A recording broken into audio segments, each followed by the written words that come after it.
Assalamualaikum warahmatullahi wabarakatuh. Salam guru penggerak, salam dan bahagia.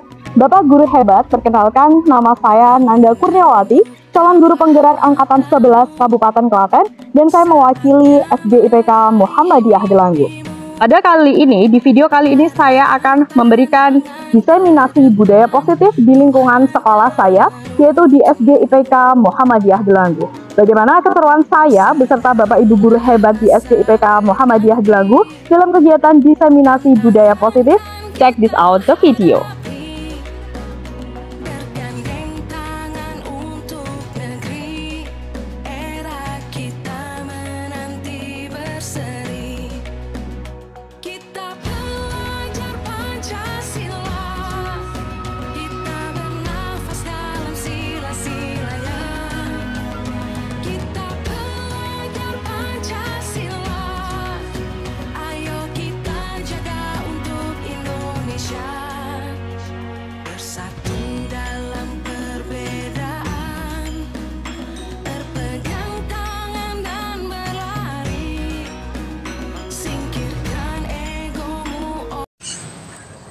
Assalamualaikum warahmatullahi wabarakatuh. Alhamdulillahirabbil alamin, wassalatu wassalamu ala asrofil anbiya'i wal mursalin wa ala alihi wa sahbihi ajma'in. Yang saya hormati Bapak Kepala Sekolah SD IPK Muhammadiyah Delanggu serta Bapak Ibu Guru SD IPK Muhammadiyah Delanggu. Perkenalkan, di kesempatan pagi ini, marilah kita bersama-sama memanjatkan puji syukur kehadirat Allah Subhanahu wa Ta'ala. Alhamdulillah, di kesempatan pagi hari ini kita bersama masih bisa menghadiri dalam acara pemaparan aksi nyata yang dilakukan oleh Ibu Nanda Kurniawati SPD tentang diseminasi budaya positif di SD IPK Muhammadiyah Delanggu. Marilah kita bersyukur dan mengucapkan alhamdulillah bersama-sama. Alhamdulillahirabbil alamin. Yang kedua, sholawat serta salam kita haturkan kepada Nabi besar kita Nabi Muhammad SAW yang kita nantikan syafaatnya di yaumul akhir nanti. Bapak Ibu guru SD IPK Muhammadiyah Delanggu yang saya hormati, sebelum acara dimulai, saya akan membacakan susunan acara di kesempatan pagi hari ini. Yang pertama yaitu pembukaan, yang kedua inti acara, yang ketiga penutup. Memasuki acara yang pertama yaitu pembukaan. Acara pada pagi hari ini akan dibuka oleh Ibu Ida Rahmawati SPT SPD selaku bidang kurikulum SD IPK Muhammadiyah Delanggu. Kepada Ibu Ida, waktu dan tempat kami haturkan.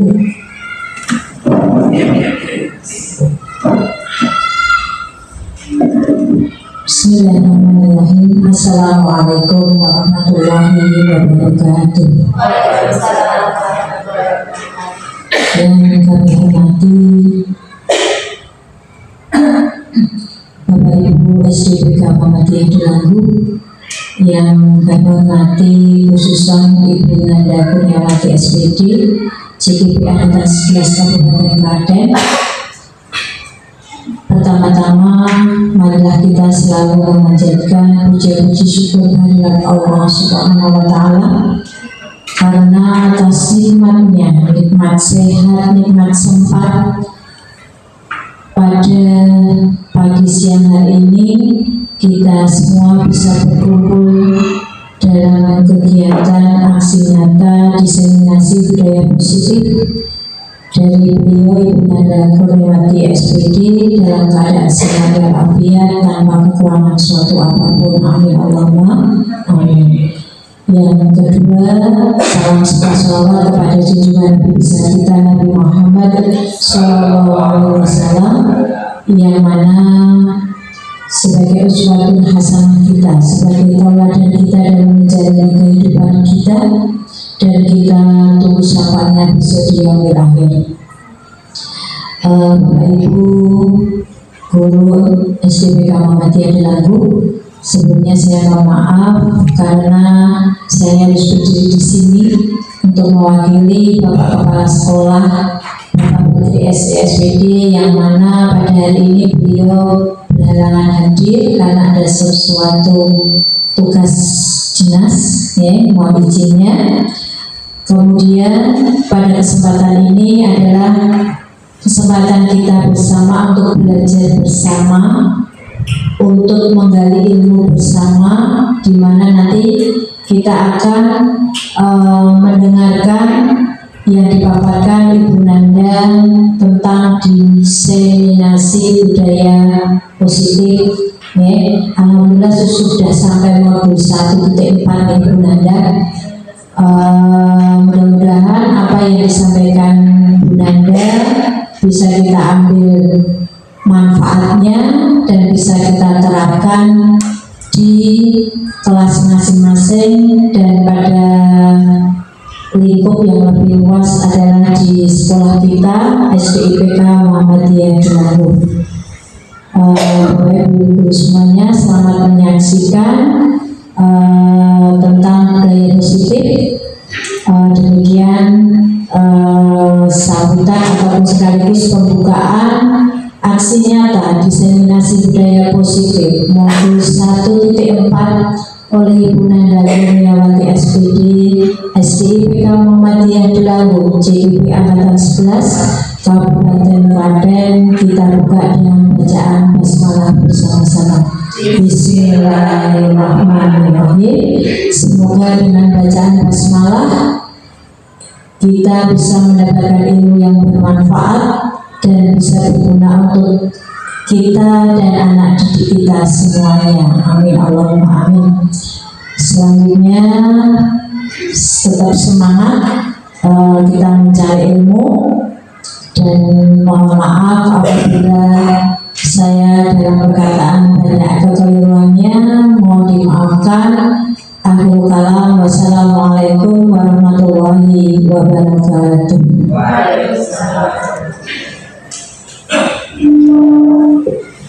Terima kasih kepada Ibu Ida Rahmawati SPD yang sudah membuka acara pagi hari ini. Memasuki acara yang kedua, yaitu inti acara pemaparan aksi nyata diseminasi budaya positif oleh beliau Ibu Nanda Kurniawati SPD. Kepada beliau waktu dan tempat kami hadirkan.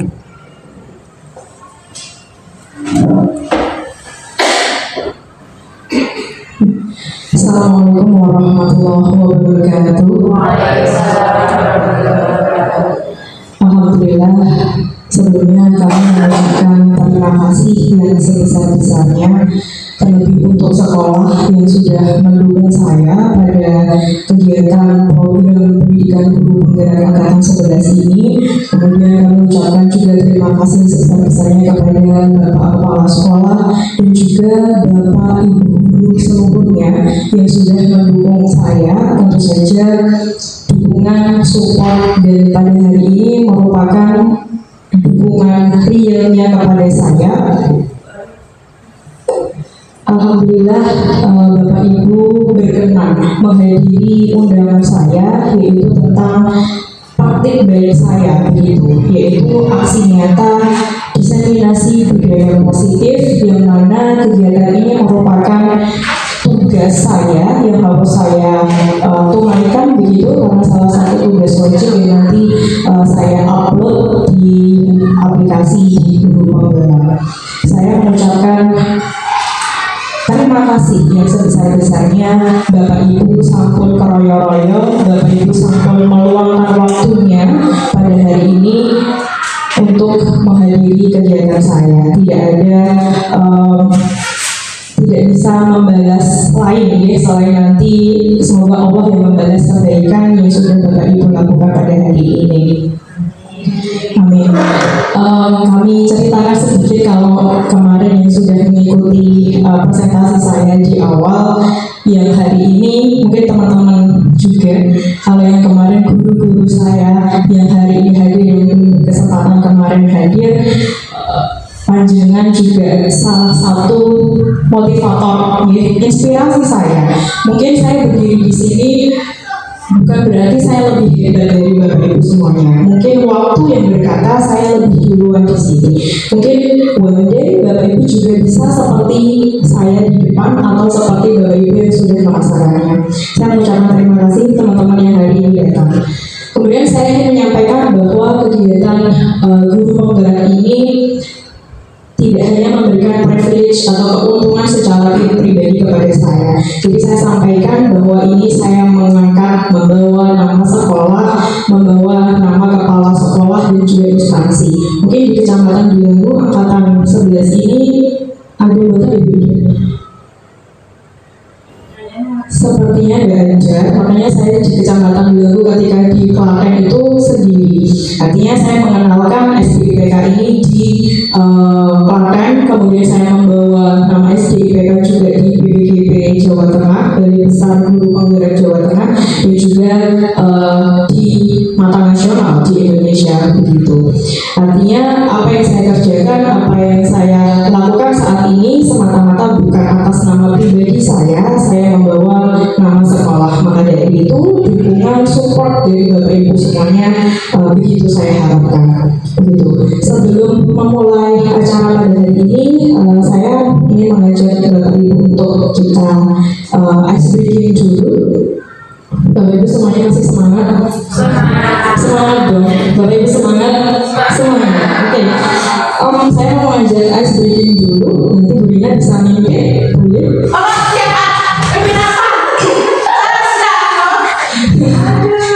Ya sebentar.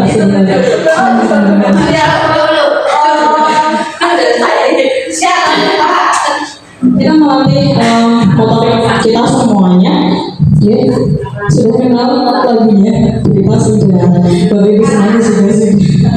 Semoga bisa melatih motorik kita. Ini ada temponya semakin cepat, betul. Jadi nanti bisa konsentrasi tidak, gitu. Kita mau di depan? Berdiri. Iya, Bapak Ibu sekarang berdiri.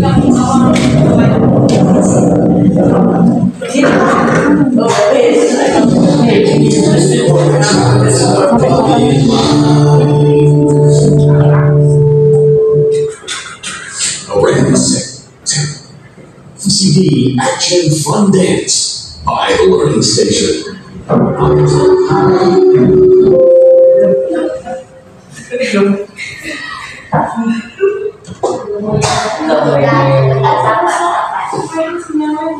Sini sinyalnya tidak bagus.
Allah. Padahal komentar kan tinggi toh. Ya sambil ambil garam sebentar.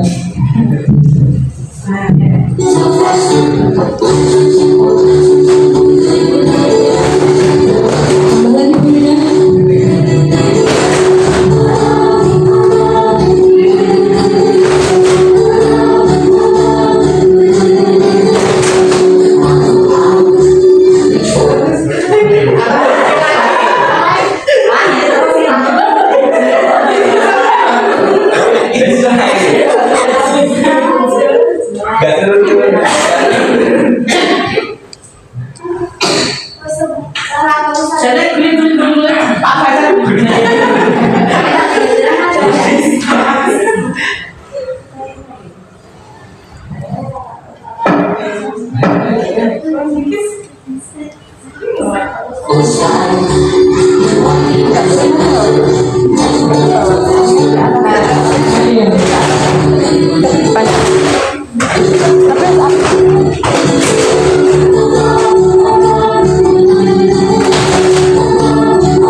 Terima kasih Bapak Ibu. Saya melihat aja tuh baru sampai gini.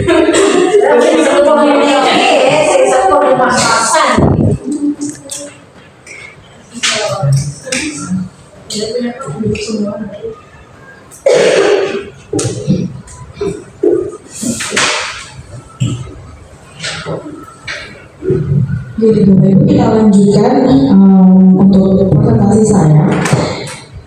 Saya perkenalkan terlebih dahulu fasilitator saya. Beliau dari BPGP Jawa Tengah, yaitu Balai Besar Guru Penggerak di Provinsi Jawa Tengah. Beliau merupakan salah satu kepala sekolah, kalau nggak salah, di daerah Banjarnegara sana. Kemudian beliau memfasilitasi kami dua kelompok dari dua GP yang berbeda. Kemudian saya di Guru Penggerak ini saya didampingi oleh pengajar praktik, beliau Ibu Dina Novitasari, sarjana komputer. Beliau juga salah satu gurunya Mbak Asal di SMK 1 Jumbing. Beliau mengaku di multimedia, jurusan multimedia. Kemudian itu saya cukup ya. Kemudian saya lanjutkan Bapak Ibu, kalau di judul yang saya berikan adalah diseminasi budaya positif. Ada tersebut diseminasi itu nopo penularan atau penyebaran gitu. Penyebaran budaya positif yang ada di sekolah kita di SDIPK Muhammadiyah Dago. Tapi sebelumnya saya ingin menyampaikan terlebih dahulu latar belakang tujuan pendidikan menurut Ki Hajar Dewantara. KHD itu kita kenal dari Hajar Dewantara, ini beda. Biasanya teman-teman kepanjangan nulisnya KHD gitu. Jadi kalau nanti itu dekat sekali dengan kurikulum merdeka juga, pemikiran KHD gitu. Tujuan pendidikan adalah menuntun segala kodrat yang ada pada anak-anak agar mereka dapat mencapai keselamatan dan kebahagiaan yang setinggi-tingginya, baik sebagai manusia maupun sebagai anggota masyarakat.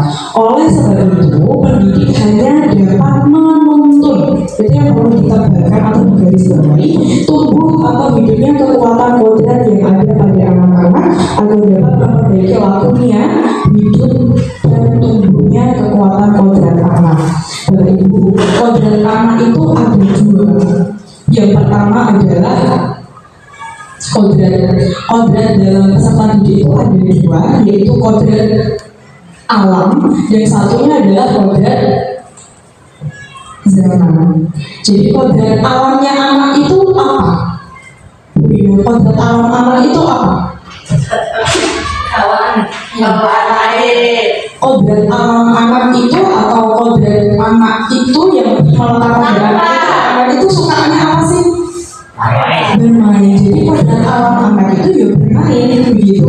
Dan yang kedua adalah kodrat zaman. Jadi pendidikan itu kita harus berusaha kepada anak-anak itu dan juga zamannya. Anak-anak itu semuanya bermain dengan dunianya dan teman-temannya. Berarti kita harus bisa menciptakan pembelajaran yang menyenangkan. Jadi tidak ada lagi sekarang pembelajaran saya bermanut guru nih, tetapi pendidikan atau pembelajaran yang berpusat pada peserta didik, di mana pembelajaran itu bermain dan belajar begitu. Kemudian kodrat zaman yang jadi wartawan juga menyebutkan kodrat zaman itu pendidikan yang harus mengikuti perkembangan zaman. Nggak boleh ketika misalnya 3, 10 tahun, 15 tahun yang lalu tuh SD, kemudian diterapkan pengajaran SD yang jenengan dapat sekarang itu cocok buat nggak bisa. Kita SD 15 tahun yang lalu kita terapkan saat ini itu sudah sangat berbeda. Kemudian yang perlu digarisbawahi adalah kita itu sebagai pendidik harus menuntun. Belajar Dewantara juga menyampaikan bahwa kita itu seperti seorang petani menuntun. Jadi peserta didik itu sebagai nonton ya Bapak Ibu, sebagai padi atau tanamannya. Kemudian sawahnya itu adalah sekolahnya. Kemudian ada hama, ada gulma dan sebagainya. Itu adalah tantangannya ketika kita berada di dalam dunia pendidikan. Nah, tugasnya guru sebagai petani tadi apa? Menyirami, terus memberi pupuk, menghilangkan gulma atau tanaman hama-hama itu yang mengganggu tumbuh kembangnya dari tanaman itu. Nah, itu fungsi kita sebagai seorang petani atau guru di situ, yaitu menuntun. Bagaimana nanti tumbuhnya anak itu, ya berarti kita harus menyirami, kemudian memberi pupuk dan sebagainya. Kemudian kita lanjut. Tadi disebutkan di judul saya adalah budaya positif.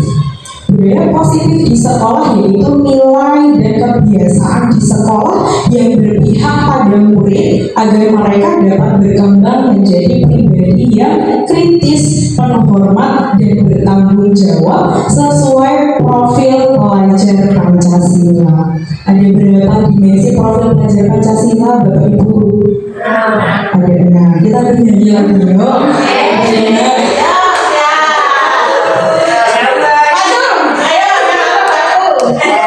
Sini Bu Dina, saya senang kalau sama Bu Dina gitu. Oke,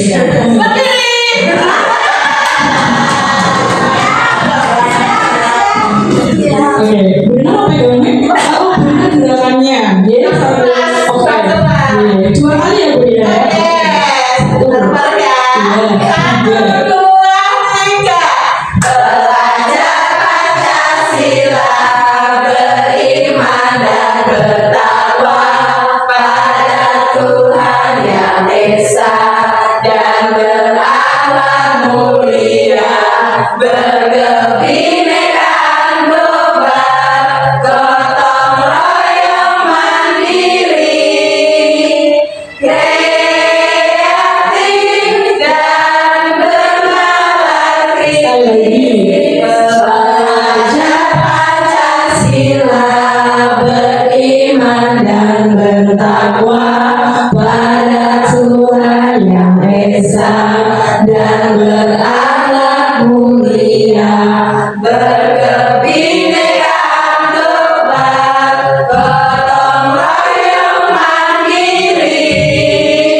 Budaya positif itu adalah kebiasaan-kebiasaan baik gitu kan yang berpihak pada peserta didik. Gunanya untuk apa? Menumbuhkan pribadi yang kritis dan bertanggung jawab. Sudah ada belum budaya positif di sekolah kita, Bapak Ibu?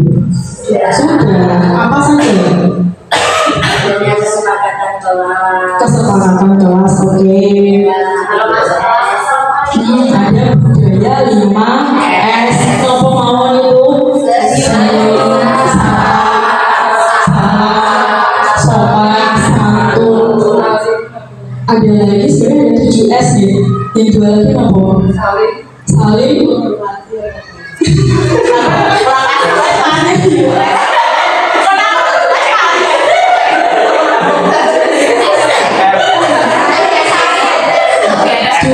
Dulu cuma 3S, senyum, sapa, salam, kemudian berkembang jadi 5S. Sekarang ada lagi 7S.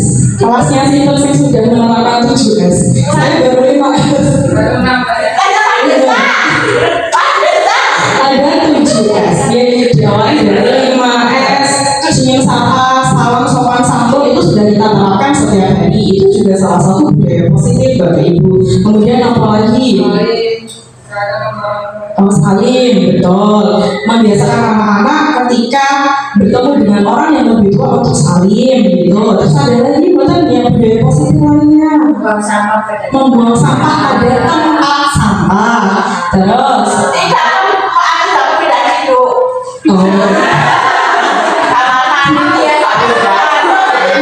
membiasakan sholat berjamaah, tadarus, mengawali pembelajaran dan mengakhiri pembelajaran dengan tadarus, betul. Itu sudah ada budaya positif di sekolah kita.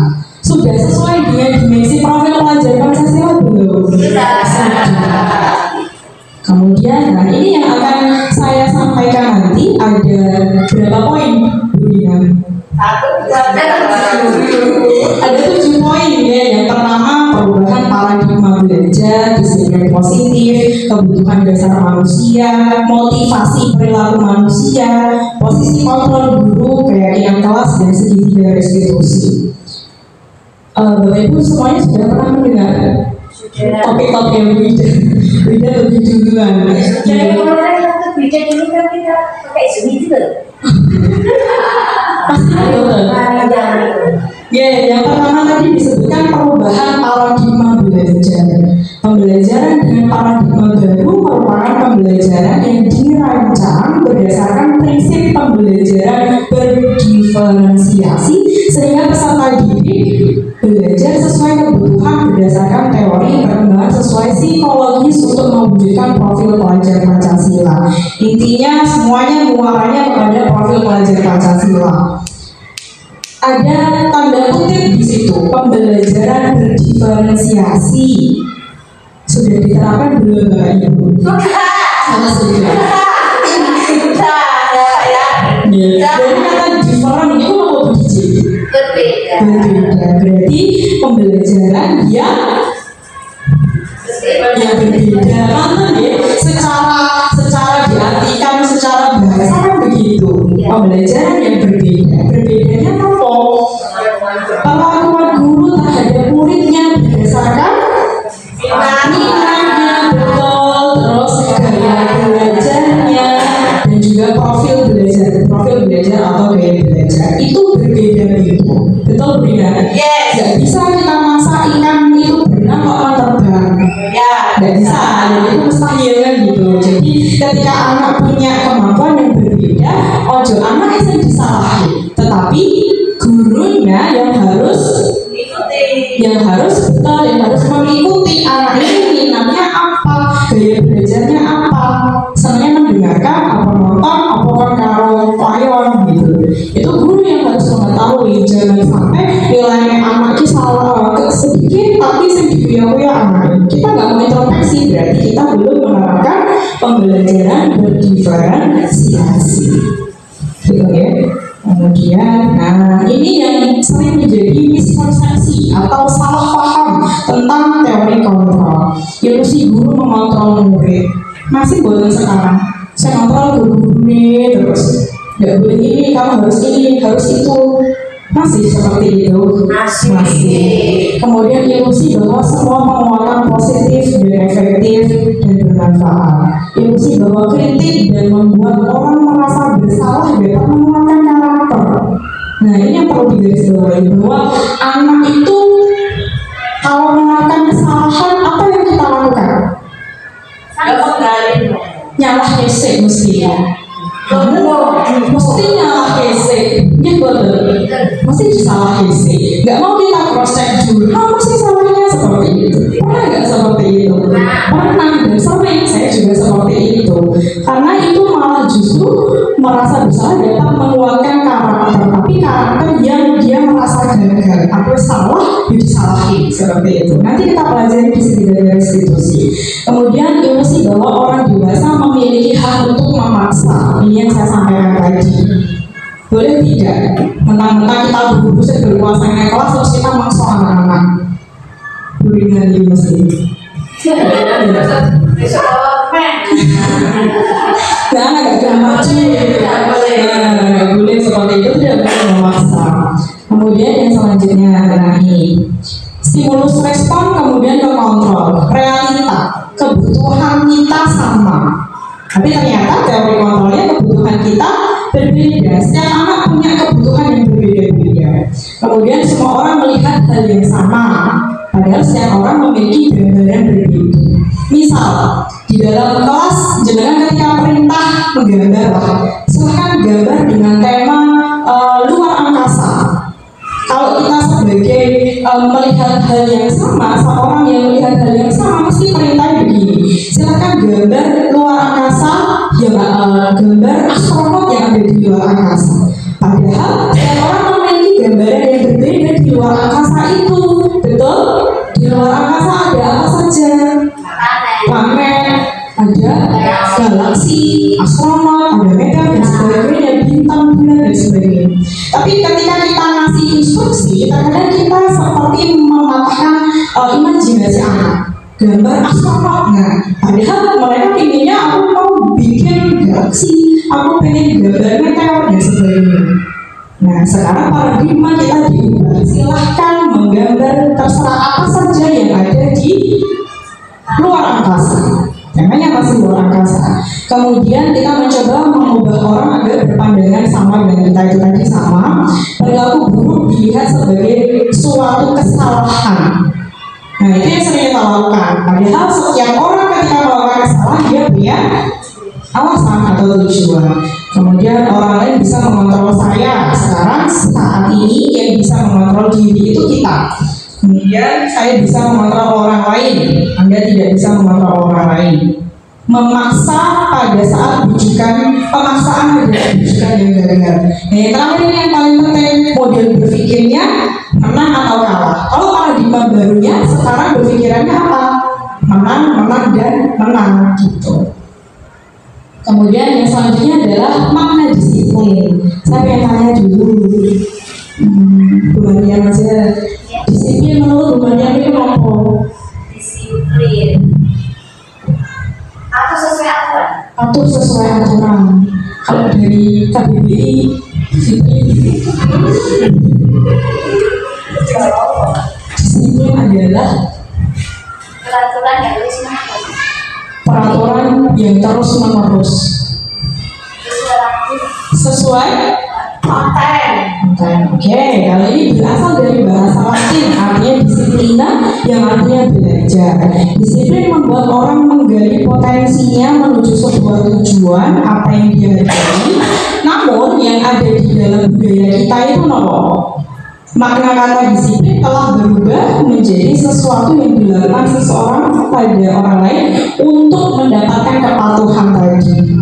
Gitu. Kemudian kecenderungan umumnya apa? Menghubungkan kata disiplin itu pada akhirnya tidak nyaman untuk anak-anak karena harus dipatuhi. Nah, orang dipatuhi nanti aku begini, begitu. Atau pencapaian suatu tujuan yang mulia. Kita lanjut di disiplin positif.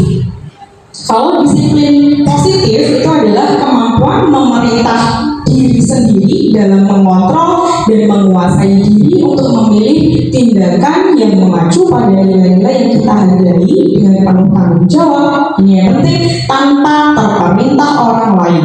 Nilai-nilai yang kita hargai adalah nilai kebajikan. Nilai kebajikan itu adalah nilai-nilai positif yang ada dalam diri kita yang ingin kita wujudkan, atau nilai-nilai kebaikan gitu.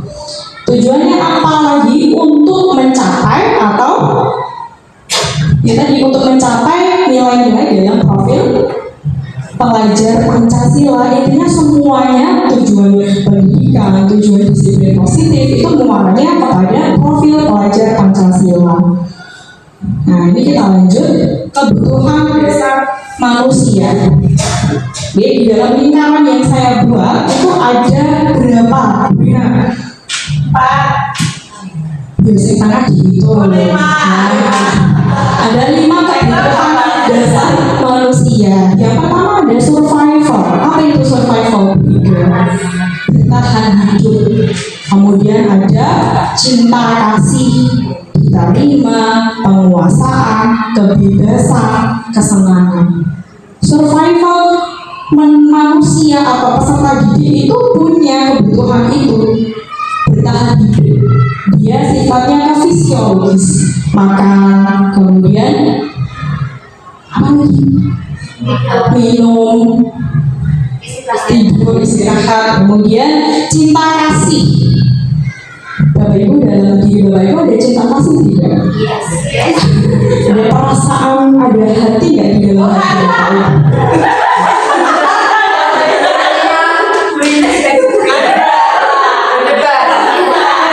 Ada perasaan sayang, cinta kasih, itu pastinya di dalam diri manusia. Kemudian ada kesenangan, kebebasan. Kita bahas satu persatu. Tadi betul, yang dimaksud dengan survival itu bertahan hidup. Itu kita butuh makan, pakaian, tempat tinggal, keamanan, kesehatan. Kasih sayang ini juga penting ya, kita tebarkan ke orang-orang di sekitar kita, yaitu rasa diterima. Orang lain itu perlu untuk kita terima, keberadaannya, nguwongke orang lain, kemudian dipedulikan. Ini betul-betul kita dipedulikan suaminya nggak di rumah. Kemudian berbagi, kerjasama menjadi bagian dalam kelompok. Ini juga salah satunya saya bisa diterima oleh Bapak Ibu untuk menghadiri acara saya. Kemudian penguasaan, harga diri, keinginan untuk memimpin, berprestasi, didengar. Ini juga ada di dalam peserta didik. Kalau di kelas saya itu anak-anaknya suka cerita, jadi siji di rumah kok sisinya mana juga minta di rumah. Dan itu memang kebutuhan orang, ya kan? Harus kalau kita bercerita ini di rumah. Karena kita diberi Allah 2 telinga dan 1 mulut, berarti kesempatan mendengarkan itu lebih banyak daripada kita bercerita. Kemudian kebebasan atau freedom, yaitu mandiri, memiliki pilihan, mencoba hal baru, mampu mengendalikan arah dirinya. Dan terakhir adalah kesenangan, bermain, humor, antusiasme, tertawa. Dan kita ada tidak rasa humor, gak pernah kepala gitu.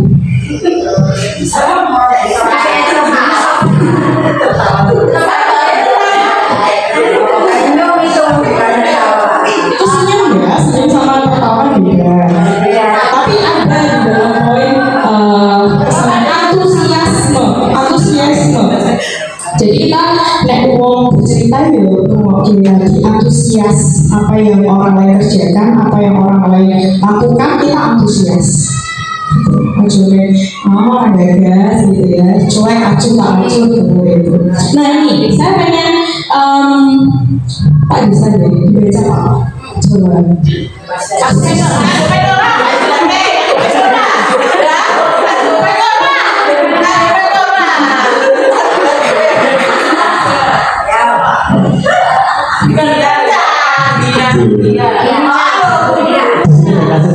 Saya bacakan di sini kasusnya Ibu Ria.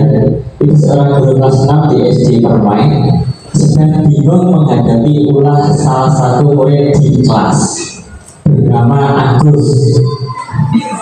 Beberapa anak telah datang dan mengeluhkan Agus yang seringkali meminta bekal makan siang mereka dengan paksa. Jika Anda menghadapi situasi seperti Bu Ria, apa yang akan Anda lakukan? Menurut Anda, kira-kira apa alasan Agus melakukan hal itu?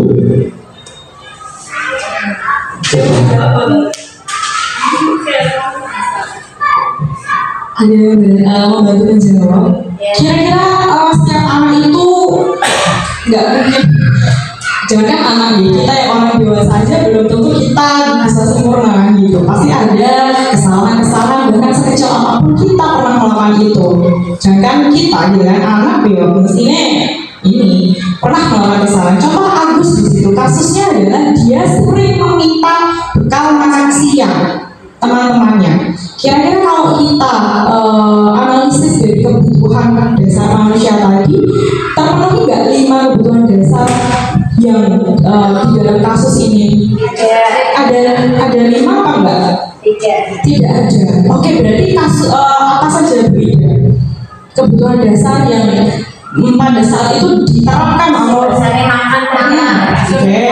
Survival. Terus kemudian kasih sayang, kebebasan, kasih sayang, terus Berarti kira-kira ada 5 kebutuhan dasar atau enggak? Kalau beda mengatakan enggak 5. Budaya kita enggak 5. Survival top.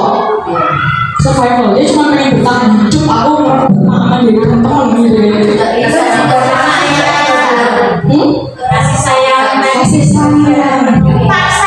Pak Desa gimana? Selama membaca kasus itu gimana? 5 kebutuhan dasar itu ada nggak di dirinya Agus itu? Tidak ada. Coba ya kita cek ya. Kita nulisnya kita yang pertama survival tadi jelas lapar, berarti dia butuh makan. Kemudian love and belonging, cinta dan rasa diterima tadi teman Agus jadi memperhatikan Agus. Makanya terus dikasih gitu kan. Kemudian dia merasa hebat karena temannya jadi takut dan menuruti keinginannya atau power kekuasaan tadi. Kemudian kebebasannya Agus merasa bosan dengan bekal yang dibawakan orang tuanya. Bebas, berarti nggak terikat dengan itu. Mungkin bekal yang dikasih mamanya, ibunya itu kan, dia pengen bebas, nggak mau itu terus gitu. Kemudian fun, di situ ada rasa kesenangan di situ. Agus iseng itu kan juga termasuk ke fun. Yes, kesenangan tapi jangan konotasinya negatif. Jadi ada 5 kebutuhan dasar yang ada di dalam kasus tersebut. Nah ini semua perilaku manusia itu memiliki tujuan. Kenapa orang itu melakukan sesuatu tindakan atau perilaku? Yang pertama ada kita sebutkan motivasi eksternal dan juga motivasi internal. Yang pertama motivasi eksternal itu berarti berasal dari luar diri kita. Yang pertama untuk menghindari ketidaknyamanan atau hukuman apa yang akan terjadi apabila saya tidak melakukannya. Contoh, kita aja contoh sebagai guru. Motivasi eksternal kita berangkat pagi itu nopo. Atau misalnya kita berangkat pagi, nah ini contoh karena setiap hari berangkatnya pagi. Motivasinya nopo Bu? Biar gak kemerungsung, terus biar gak kemerungsung. Padahal Budina itu rumahnya di jauh, tapi lewatnya jadi no, makanya. Oh karena maaf, lewatnya karena putar ibu. Oh enggak. Dulu kapan sampai nih kita ya, mbak saya itu cuma putar gitu. Dari rumahnya kan nggak berani keramaian, jadi berangkatnya lebih pagi. Itu juga termasuk motivasi. Kemudian motivasi eksternal yang kedua adalah untuk mendapatkan imbalan dari orang lain atau institusi apa yang akan saya dapatkan apabila saya melakukannya. Misal di dalam aturan kita jual 7/4 nanti dapat transport. Nah, reward. Jadi aku harus sampai makanya lebih dari jam 7 atau 6.50 misalnya, karena aku gak dapat reward gitu. Berarti itu ya boleh motivasi, tapi motivasi dari eksternal. Contoh ketika anak-anak misalnya, contoh anak-anak kalau dia melakukan sesuatu, mau melakukan sesuatu karena ada motivasi eksternalnya. dapat hadiah, aku mau dapat stiker misalnya saya kelas bawah atau saya kelas atas biasanya mau kita jajanan. Ya dia bakal dan mau melakukan itu karena ada motivasi eksternalnya. Kemudian yang kedua, yang penting itu tujuan dari disiplin positif menumbuhkan motivasi internal. Berarti motivasi yang munculnya dari dalam diri sendiri. Saya akan menjadi orang yang seperti apa bila saya melakukannya. Nggak ada urusan dari luar. Misalnya saya ingin menjadi Bita, dulu cita-citanya Bita waktu kecil apa? Dokter. Emang Pak?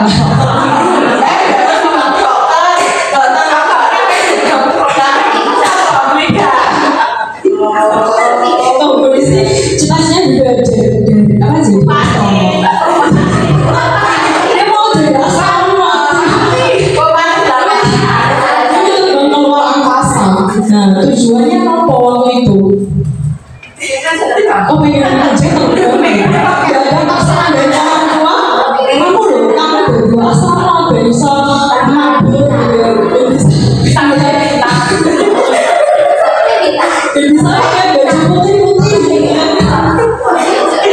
Ternyata Bu di sini menerapkan motivasi internal, gak ada yang nyuruh. Pokoknya aku pengen jadi astronot karena kayak tahu bangunan gitu. Itu motivasi internalnya seperti itu.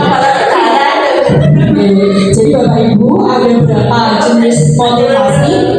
Ada dua, eksternal dan internal. Dan yang paling penting itu kita melakukan apa saja yang akan kita lakukan itu munculnya dari diri kita. Ya tidak itu ada aturan maupun ada framework. Kita melakukan itu berasal dari diri kita.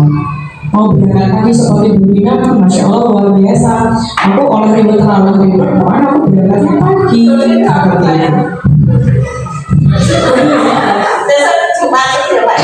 Nah, yang akan saya bahas di situ adalah dua judul eksekusinya dosa. Ada hukuman dan konsekuensi. Sama atau beda Bapak Ibu? Beda, jelas. Hukuman itu sifatnya lebih menyakiti, gitu. Misalnya kamu gak garap keluar, gitu kan? Ada guru yang menerapkan seperti itu. Masih ada. Kamu garap gak kayak keluar. Masih saya seperti itu. Gitu. Nah itu masih besar. Hati ya. Terus saya ada orang yang bu, masih ada orang yang gitu. Berarti itu masih menerapkan hukuman. Kalau konsekuensi intinya saja dari dunia itu, konsekuensi itu datangnya dari diri sendiri, lebih ke kesadaran, dan itu biasanya terlupakan begitu saja. Misalnya nyobek kertasnya temen, terus apa yang akan kamu lakukan? Sobek nanti. Nah, itu konsekuensinya. Bukan hukuman itu biasanya berasal dari orang lain untuk menghukum, dan itu jangkanya panjang, bisa diingat oleh anak tersebut. Gitu. Kemudian saya ingin minta tolong Bapak Ibu, kita mau berbagi dulu. Ini pernyataan itu termasuk hukuman atau konsekuensi. Ya, coba ya. Yang pertama, coba nanti kita cocokkan sama kunci jawaban saya. Coba dikit dulu jawabannya. Atau saya kasih sticky note ya, biar di kunci jawabannya. Ya Allah, saya tuh cocok banget di rumah dan bilang lagi. Langsung aja satu ya. Nanti ini saya bilang semua tak kasih reward dua, ini jadinya motivasi eksternal.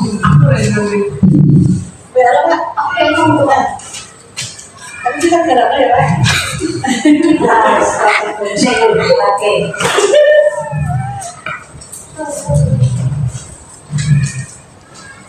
Kalau Bapak Ibu berarti ketika anak menerapkan hukuman itu apa yang Bapak Ibu rasakan? Berbeda. Yang menurut saya paling senior nih, yang sudah jam terbang mengajarnya paling banyak gitu.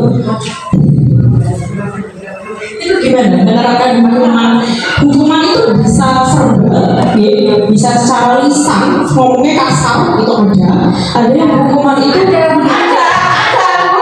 setiap harinya menerapkan hukuman terus gitu tidak menyenangkan. Ada hukuman itu verbal secara lisan dan juga hukuman itu bentuknya fisik.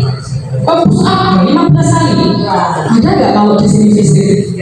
Mungkin di sekolah lain kayak SMK yang memang under pressure-nya luar biasa bisa ya hukuman yang seperti itu. Jadi itu memang ada teori kontrol yang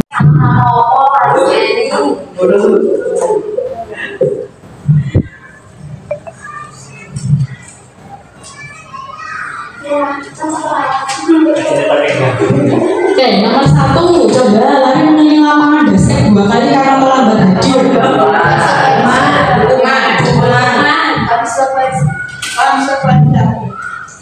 Coba ya, tulisnya ada satu belum?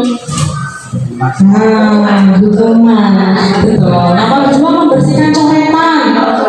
Seleksi, push up tadi. Hukuman, menggantikan kertas tugas teman. Berjemur di lapangan. Bertelanjang kaki sepanjang hari. Berdiri di depan kelas sambil mengangkat satu kaki.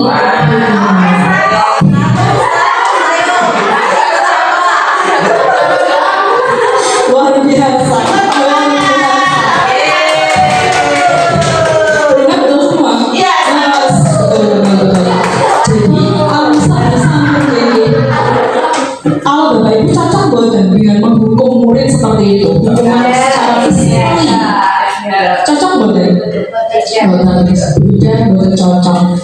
Yang pertama misalnya yang paling akhir itulah berdiri di depan kelas sambil mengangkat satu kaki karena tidak bisa menjawab pertanyaan. Itu dampaknya luar biasa dan banyak sekali. Itu akan mempermalukan anak di depan umum dan itu akan termemorize. Jadi akan diingat selama hidupnya. Benar betul mengakibatkan murid itu tidak suka terhadap mata pelajaran itu dan juga dendam kepada gurunya. Wah itu dititeni banget. Nah seperti itu. Itu sekarang sudah nggak zamannya guru seperti itu. Apalagi rangga PR, wah memang lawan gitu tapi pada apa yang juga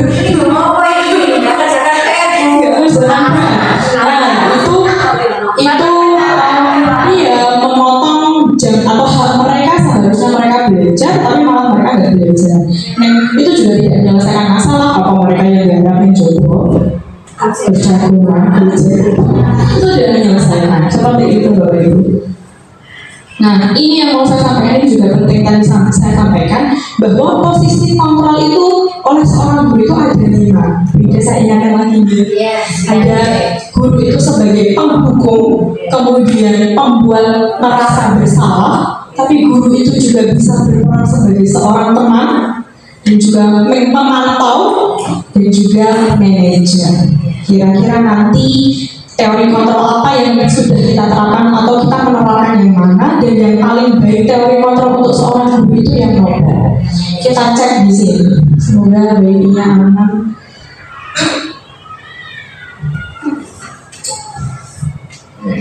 Ini sepertinya ini saya ambil dari video dari BGP, jadi bukan dari saya.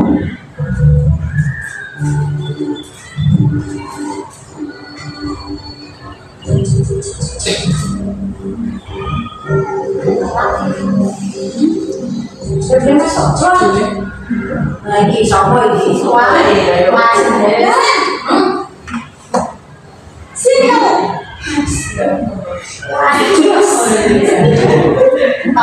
Guru ini. Jadi sepertinya beliau tokoh gurunya itu mungkin dari daerah Sumatera ya. Jadi nanti sama semua kayaknya.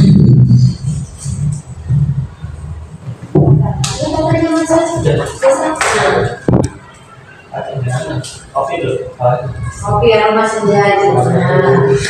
Selalu terlambat.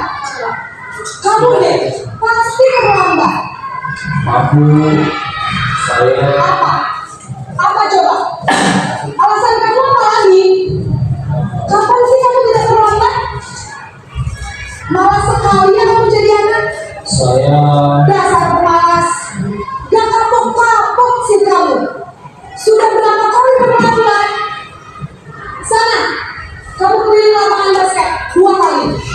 Kenapa saya harus beli lapangan basket, Bu? Kenapa? Kamu malah ibu berani-beraninya jawab. Sudah mantap masih berani jawab pula. Sekarang keliling lapangan basket 5 kali sekalian. Biar kapok. Cepat pergi sama lapangan basket. Tapi kan nggak di lapangan basket ya, yang lari-lari saya ke lapangan agak sempit gitu. Bisa digarisbawahi Bapak Ibu, berarti nada yang dipakai oleh seorang guru yang berada dalam posisi menghukum, dia pasti nadanya keras, tinggi, betul. Pernah nggak seperti itu? Pernah dong. Kita Saya nggak pernah. nggak pernah. Penuh lembut dan kasih sayang. Sering. Gitu. Kemudian yang kedua adalah guru sebagai pembuat rasa bersalah. Rasa bersalah. Sama tokoh.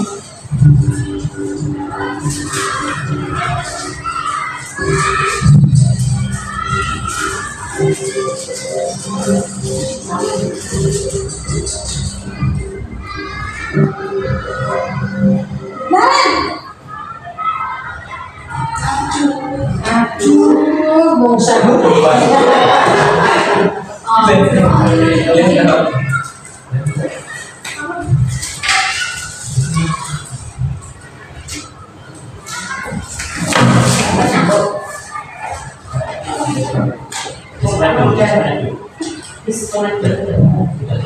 Selamat pagi, Bu. Kamu kenapa terlambat lagi, Nak? Ya Tuhan, Maren. Kamu senang ya bikin ibu susah ya? Kalau kamu terlambat lagi, nanti ibu yang tegur bapak kepala sekolah, Nak. Disangka ibu tidak bisa menerima kamu. Duh, gimana ini? Maaf, Bu. Duh, Gusti Maren. Kamu suka ya kalau ibu tegur bapak kepala sekolah?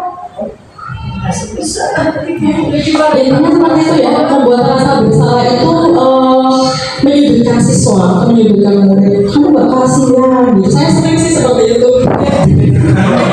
Bahasnya sama berani seperti itu ya Pak Badri. Makanya sampai akhirnya bawa orang lain untuk menyelamatkan kita. Begitu. Kita malah dan itu tidak baik juga. Gitu. Ibu harus apa coba? Maaf, Bu. Maaf sekali.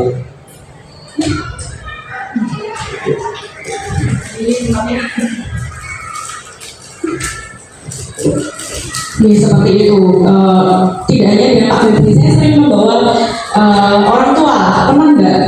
Kamu nggak kasihan sama benar-benar juga anak-anak. Yang seperti itu membuat rasa bersalah mereka. Dampaknya juga nggak baik Bapak Ibu. Bisa jantungan kalau ibu Saya jantungan Bapak Rina. Dan kita sih aja kira-kira seperti itu. Kemudian ini juga bagus teori kontrolnya sebagai seorang teman.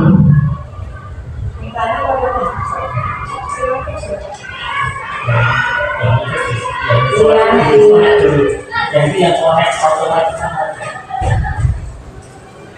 Korek otomatis sih. Iya. Berangkat dari tempat yang sama, kita berhasil naik. Nah, kontrolnya kontrol.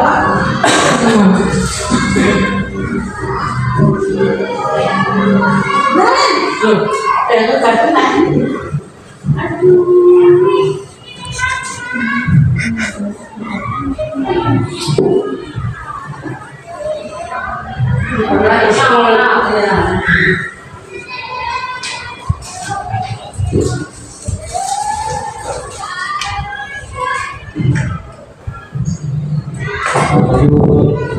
Wah, sudah jam berapa ini, Nak? Kenapa lagi ya saya? Bahasanya lebih santun. habis guru saya membawakan saya, Bu. Kamu akan menyalahkan ibu kamu. Kamu bukan anak yang lain yang paling kencang. Kok terlambat sih? Iya, Bu, saya memang malam-malam tadi, jadi biarpun saya kencang Nih, kalau teori kontrol sebagai teman itu memposisikan kita sebagai temannya. Ada baiknya dan juga ada tidak baiknya. Tidak baiknya adalah kadang anak lupa bahwa kita itu gurunya. Betul atau betul? Iya, kadang mereka lupa harusnya ada tingkatan, ada etika yang harus diterapkan di situ. Orang sampai main. Ya sudah sangat lain kali lainnya lebih kencang. Berapa nggak perlatan? Lainnya lebih kencang gitu. Jadi itu sebagai teman. Yang selanjutnya adalah pemantau. Pemantau ini seperti apa? Dipantau kok.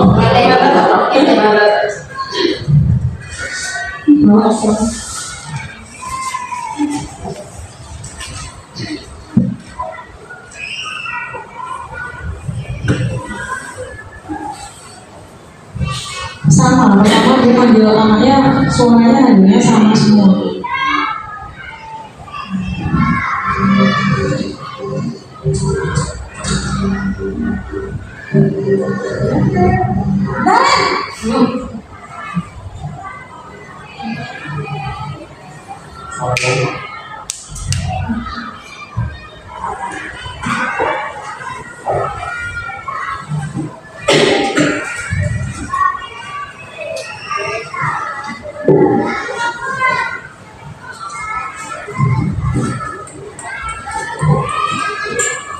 Nah, apa peraturan sekolah kita tentang jam berapa kita harus masuk sekolah? Nah, Kita harus di sekolah dulu. iya betul. Sekarang sudah jam 7.20. Nah, sudah tahu ini tidak terlambat kan? Intinya kalau di pemantau dia lebih ke mengingatkan peraturannya apa, orang sampai terlambat. Kamu tahu nggak masuknya jam berapa? Begitu pemantau. Terus kemudian yang paling akhir adalah posisi guru sebagai seorang manajer. Nah ini yang harus kita ketahui semuanya, Ibu.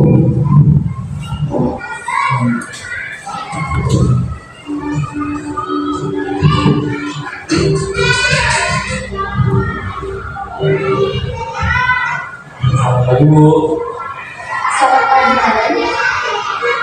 Dia suaranya lebih rendah. Iya, sekolah masuknya jam 7. Sekarang sudah jam 7. Bisa. Ikut jenis. Lagi sana naik dulu, enak.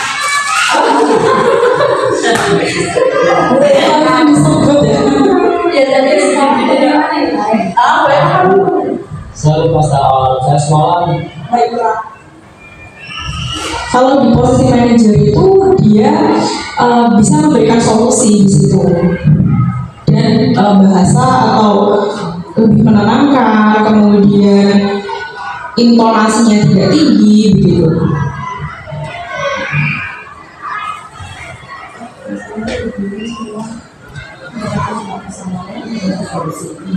Berarti dari 5 posisi kontrol itu yang paling tepat kita gunakan yang mana Bapak Ibu?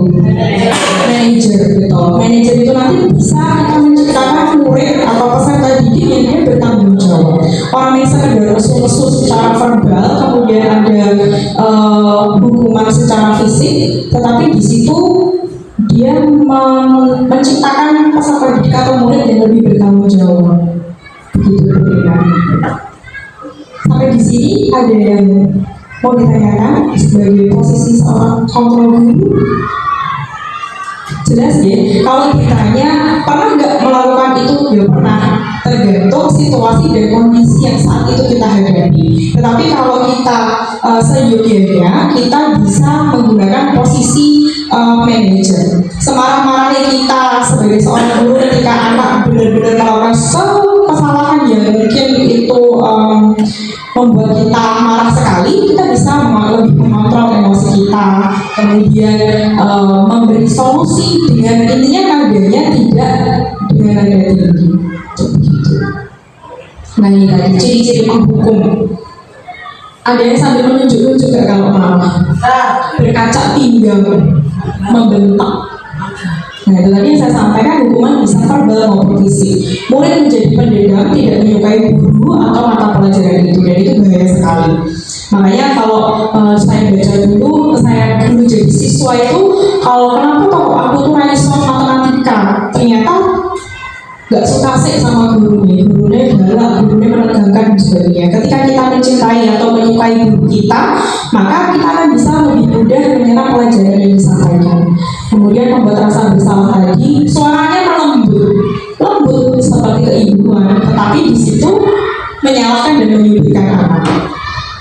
Kemudian sebagai teman tadi, pemantau, dan ini yang paling penting, seorang manajer itu suaranya netral, tidak emosi, tidak terlalu ramah seperti teman itu, dan tidak bernada tinggi.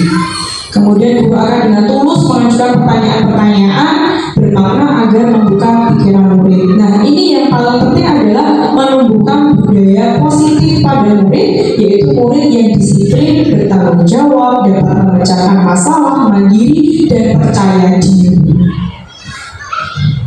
Oke, yang terakhir ini masih 2 poin. Keyakinan kelas. Bapak Ibu masih semangat ya? Sebentar lagi. Keyakinan kelas. Kemarin saya diprotes kok namanya keyakinan kelas. Kalau di kelas Bapak Ibu apa namanya? Keyakinan kelas. Ada nama lain?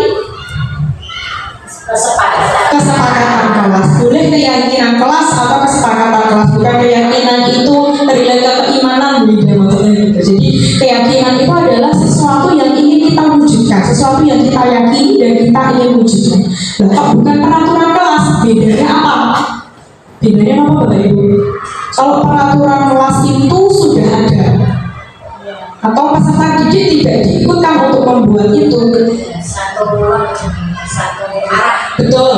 Jadi masuk jam 7 itu udah aturan dari sekolah. Senin itu seragamnya ini, Selasa seragamnya ini. Anak tidak menjalankan aturan itu. Tapi kalau keyakinan kelas itu dibuat berdasarkan kesepakatan kelas. Nah, saya ingin nanti memberikan bagaimana cara membuat keyakinan kelas. Keyakinan kelas adalah nilai-nilai kebajikan atau prinsip-prinsip universal yang disepakati bersama. Intinya kesepakatan yang disepakati bersama. Kemudian seseorang lebih bersemangat untuk menjalankan keyakinannya daripada hanya sekedar mengikuti peraturan. Intinya keyakinan kelas itu tidak boleh menggunakan kata negasi atau kalimat negatif, harus berisi kalimat positif. Terus ya eneng-eneng namanya tidak boleh membuang sampah sembarangan. Tetapi kita ubah kalimat negatif itu menjadi kalimat positif. Bapak Ibu, gimana bunyi sebagai kata bahasa Indonesia? Membuang sampah di tempat sampah. Kenapa kok nggak boleh pakai kalimat negatif? Kenapa? Karena kalau biasanya kalimat negatif itu anak-anak malah justru tertantang melawan itu. Betul. Kayak Bu Mariam saya amati misalnya di lab komputer, nggak boleh membuka situs lain. Nah, anak malah pengen, betul, penasaran, ada apa kamu dilarang begitu. Justru malah kita menggunakan kalimat-kalimat positif itu yang akan bisa memotivasi untuk mewujudkan itu. Ya, kemudian tidak terlalu banyak sesuatu yang dapat diterapkan di lingkungan itu, kemudian semua warga ikut dan ditandatangani atau disepakati. Ini keyakinan kelas yang saya buat. Ada yang kelas belum membuat keyakinan kelas, Bapak Ibu? Sudah.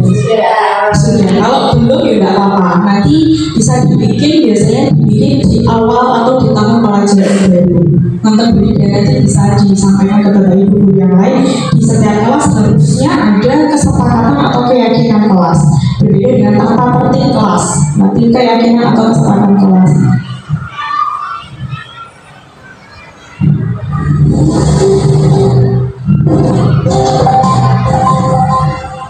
Suara saya nggak terlalu bisa.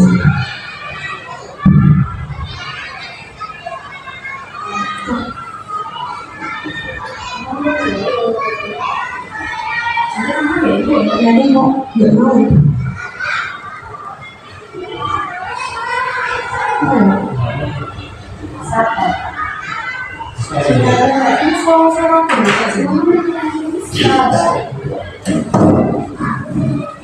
Yang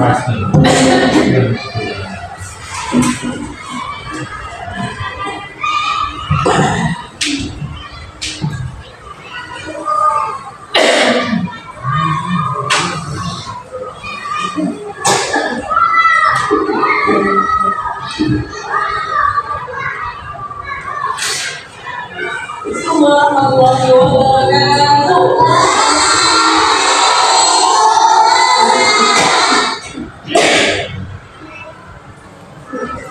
Dan di setiap kelas itu bikin moto Bapak Ibu, bukan aja moto, bikin kayak slogan, itu juga penting untuk memotivasi. Dan tak lihat dari kelasnya Bu Rizky itu sudah ya. Biasanya pagi itu Bu Rizky pagi, oh dan gitu. BI juga sudah. Oh BI juga sudah. Mas BI, kompak, ceria, bahagia, semangat. Yes, yes.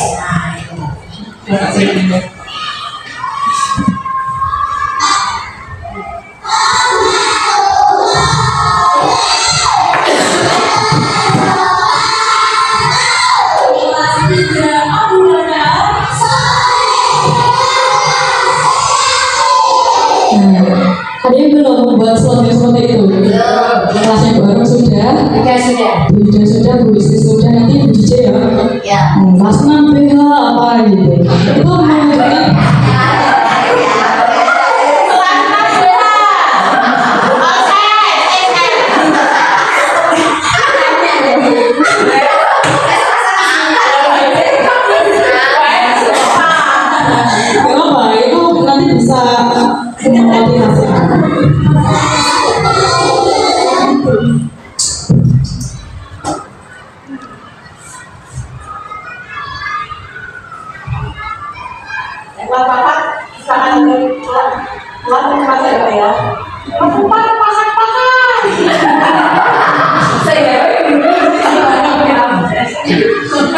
Itu Gurina.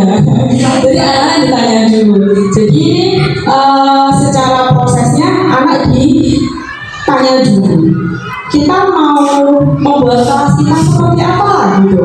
Nanti anak-anak jawab pasti kalau di dalam di poin kebersihan pasti pengen aku pengen kelas bersih gitu.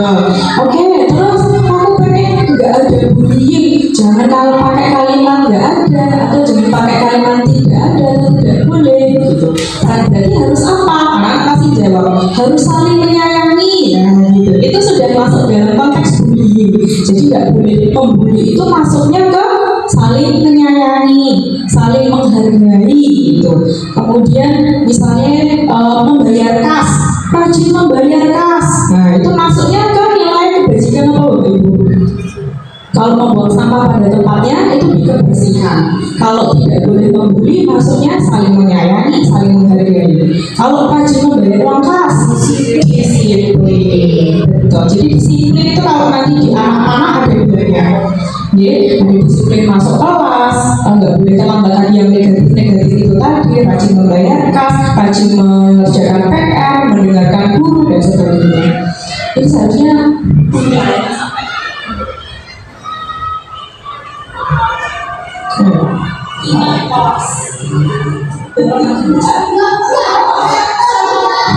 anak-anak itu pengen jadi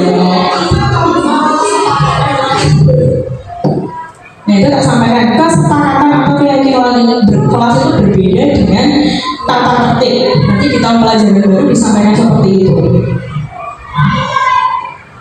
Kemudian di poin yang terakhir ketika sudah sepakat saya mengelompokkan dulu kata-kata atau kalimat-kalimat yang hampir sama. Misalnya datang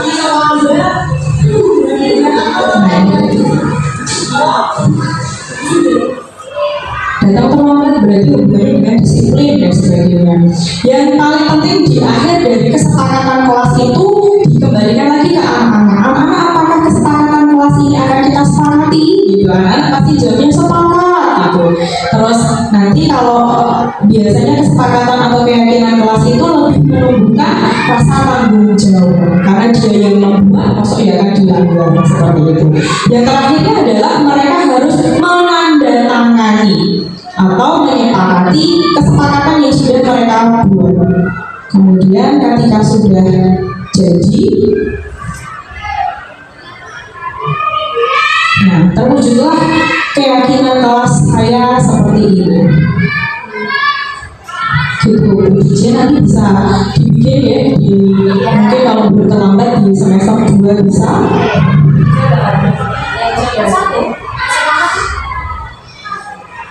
kakak kelas boleh, keyakinan kelas boleh.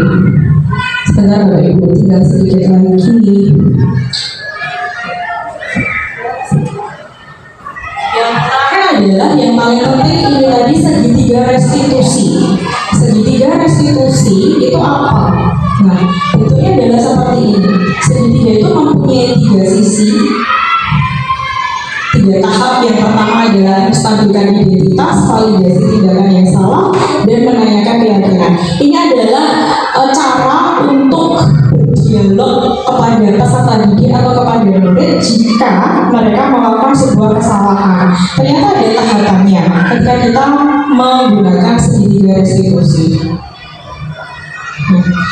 Yang pertama adalah nek anak salah itu jangan langsung kita judge bahwa kita salah seperti itu dan seperti itu, tetapi kita harus stabilkan identitas dulu.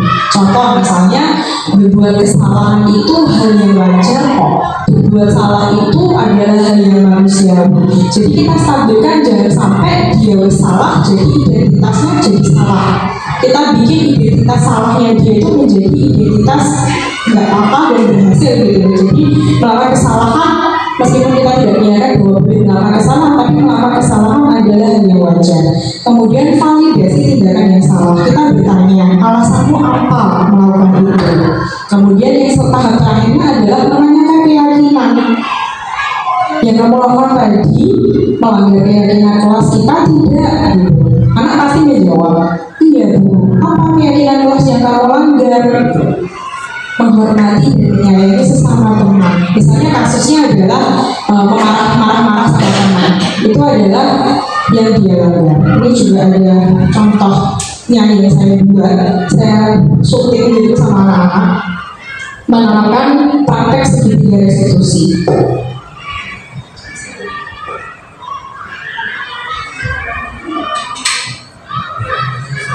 Biasa salah.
Contoh misalnya kasus Hanif datang terlambat ke sekolah karena tidur terlalu malam dan kemudian menonton TV. Kita melakukan dengan olahraga dengan segitiga restitusi. Kamu kalau tidak terlalu lambat ya, dia perlu apa aja.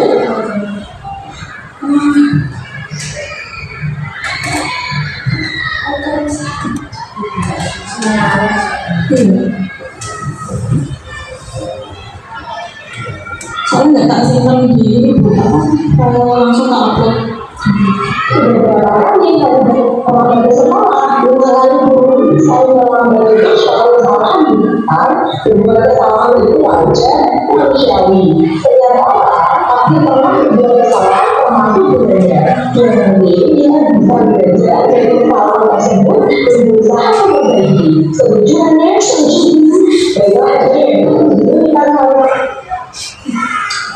Ya, intinya begitu. Jadi kita melakukan dialog kepada anak, nggak ada menunjuk-nunjuk, nggak ada berkaca pinggang, tetapi segitiga restitusi itu kita terapkan dengan berdialog untuk menyelesaikan masalah. Di akhirnya tadi menanyakan keyakinan, apa yang kamu lakukan itu sudah sesuai dengan keyakinan yang kita buat? Pasti anak jawabnya belum Bu.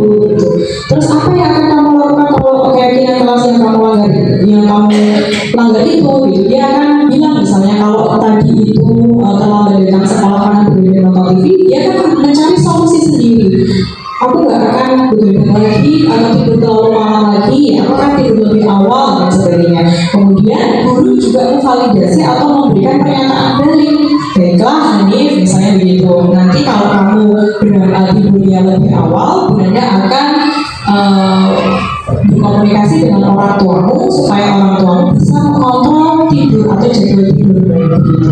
Jadi di sini restitusi itu lebih menerapkan tanggung jawab kepada anak dan anak bisa mencari solusi atas masalah yang dia hadapi.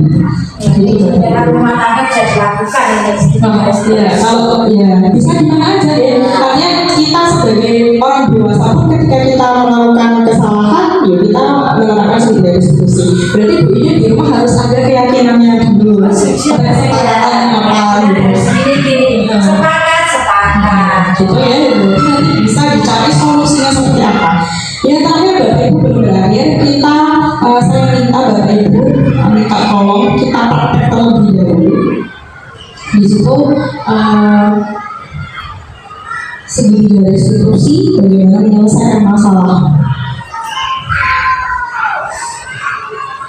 Anda menyadari siapa saja boleh bernama Susi kelas 6 SD Pelindung. Sewaktu jam sebelum istirahat makan siang dimulai, Anda melihat Almira sedang memperhatikan hasil ulangan yang didapatkannya. Anda menghampiri Almira dan bertanya berapakah nilai yang didapatkannya.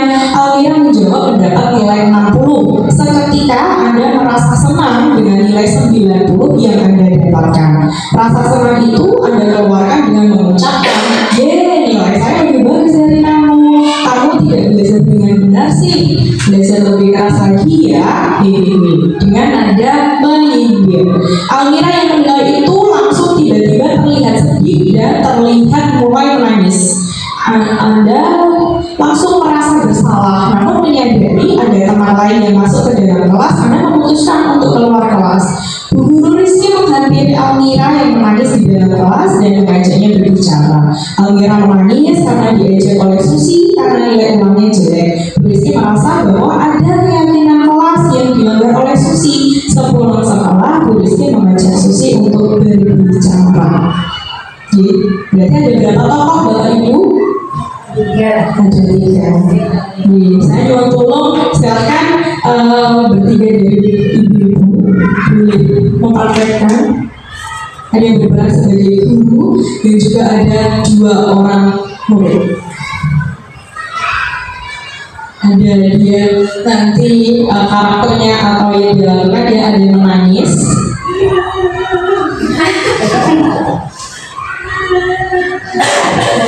Oke, benar loh, kan bermuridnya. Oke, Bunda. Ayo Bunda, harus Bunda. Oke, yang nangis dong. Siapa yang Salah satunya Maria Maju sebagai gurunya.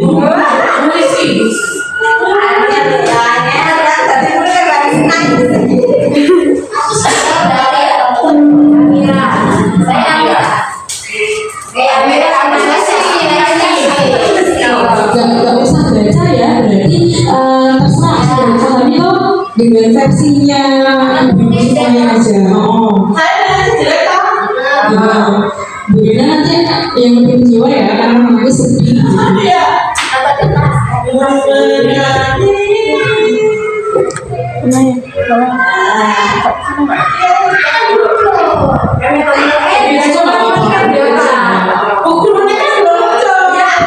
Nanti kan pas mau istirahat.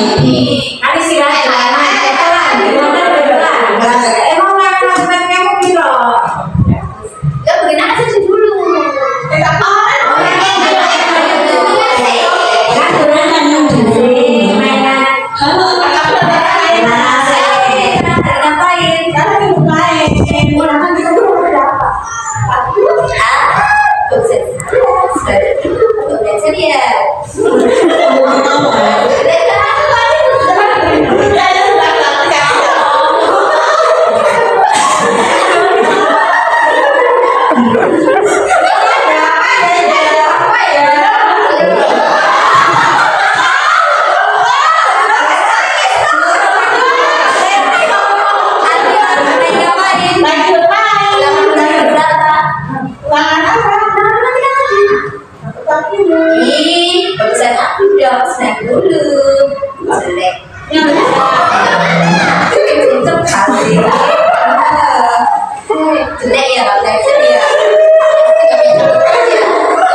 itu sudah berlaku dia langsung mencari sudah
Intinya seperti itu Bapak Ibu, studi restitusi adalah penerapan pemecahan masalah berdasarkan dialog, melalui dialog dengan siswa yang melakukan kesalahan tersebut dan memvalidasi kesalahannya. Kenapa kamu melakukan itu? Alasannya apa? Kemudian ditanyakan itu sesuai dengan keyakinan kelas yang kita sepakati atau tidak. Kalau tidak, berarti kita cari solusinya seperti apa. Begitu ya Bapak Ibu yang bisa saya sampaikan. Masya Allah waktunya lebih sedikit tetapi tidak apa-apa. Sekali lagi saya mengucapkan terima kasih yang sebesar-besarnya. Saya kembalikan ke Bu Mariam dulu. Demikian tadi pemaparan dari Ibu Kurniawati SPD. Monggo Bapak Ibu ada yang memberikan tanggapan, satu orang monggo. Pak Desa, monggo. Bismillahirrahmanirrahim. Assalamualaikum warahmatullahi wabarakatuh. Terima kasih atas waktu yang telah diberikan kepada saya. Alhamdulillah pada siang hari tadi kita sudah mendengarkan paparan dari Ibu Nada mengenai destinasi budaya positif di kelas. Dan alhamdulillah dari saya pribadi telah mengerti bahwa kedepannya kita harus seperti apa dalam mendidik anak di kelas. Terus kita sudah seperti disampaikan tadi bahwa kita di situ sebagai guru kita adalah sebagai penuntut, dan di dalam di kelas kita juga harus bisa memfasilitasi anak sesuai dengan kebutuhan, sesuai dengan gaya belajar anak, dan kita juga sudah bisa mengetahui, terutama dari saya pribadi, yaitu mengetahui dari berbagai macam apa yang kita lakukan apabila di kelas itu ada permasalahan antara anak didik dan lain sebagainya. Mungkin dari kami, dari saya itu alhamdulillah dengan adanya paparan ini tadi membawa kita atau membuat kita lebih sadar atau lebih mengerti bahwa anak itu adalah alamnya atau kodratnya yaitu adalah bermain, dan kita bisa memberikan pembelajaran yang menyenangkan, bermain sambil belajar. Mungkin itu dari kami. Assalamualaikum warahmatullahi wabarakatuh. Ya, terima kasih kepada Pak Desa. Bapak Ibu ada yang mau menambahkan lagi? Oke, kalau tidak ada, demikian tadi pemaparan dari Bu Nanda mengenai diseminasi budaya positif di sekolah SD IPK Muhammadiyah Belanggu. Alhamdulillah banyak sekali ya ilmu yang kita dapatkan hari ini. Mudah-mudahan nanti bisa kita terapkan di sekolah ataupun kelasnya masing-masing. Sebelum acara ditutup, saya selaku pembawa acara mohon maaf apabila dalam memandu ataupun menyampaikan ada yang kurang ataupun salah. Saya pribadi mohon maaf yang sebesar-besarnya. Marilah pertemuan di siang hari ini kita tutup dengan bacaan hamdalah bersama-sama. Alhamdulillahirabbil alamin. Wassalamualaikum warahmatullahi wabarakatuh. Bapak Ibu guru hebat, demikianlah video tentang diseminasi budaya positif modul 1.4 di lingkungan sekolah saya di SD IPK Muhammadiyah Delanggu. Seru bukan? Saya mengucapkan terima kasih yang sebesar-besarnya kepada sekolah yang sudah memfasilitasi terselenggaranya kegiatan diseminasi budaya positif.